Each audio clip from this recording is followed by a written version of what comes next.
where at the Children's Advocacy Center, I was in a room with a bunch of other kids and a therapist that knew what she was doing, teaching us the skills of how to talk about this, how to not blame yourself, how to ground yourself when you're having these flashbacks or nightmares or panic attacks. And teaching us, as I say, laying the foundation of learning to take those steps forward in your life, of a journey of healing that you will continue the rest of your life. And I can tell you right now, if it wasn't for the services of the Children's Advocacy Center, not only for myself, but for the groups they provided my parents, support groups with other parents, learning to not blame yourself as a parent for what you missed.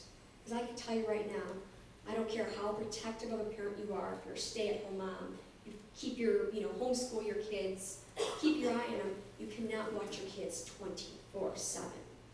And there's going to be times, just like when you're teaching them to take their first steps when they're walking, you're not going to always be able to catch them when they fall. And there are going to be incidences that happen where you're not going to be always able to catch everything that happens in their life and be there to protect them 100%. So the Children's Advocacy Center gave my parents the message of not carrying the burden and the guilt of what had happened to their children. And it was there at the Children's Advocacy Center that I began to develop these skills to start to move forward with my life and start to let go of the shame, the guilt that I had carried.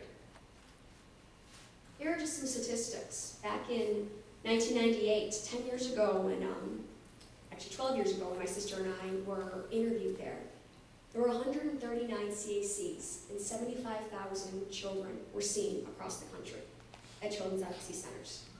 10 years from that date, there's more than 700 CACs in this country that have helped over 251,000 children in just the year 2008 alone.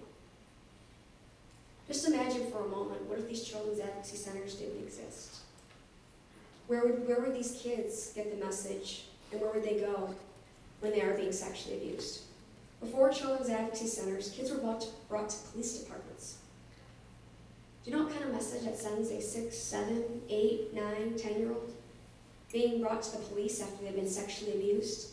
The message that sends kids is they've done something wrong. They're naughty.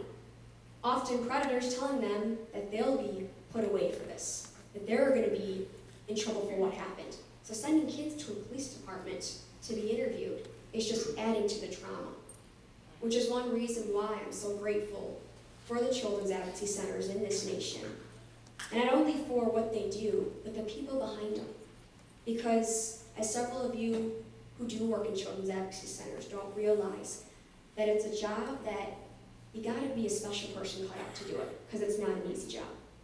You were listening to the trauma of children that have endured some of the most horrendous things, and it takes special people to be able to go in and out of an office every day like that, listening to that, and seeking justice for these kids. And I know there's several people in here that have had those moments where you think you're not cut out for this. You want to change your career path.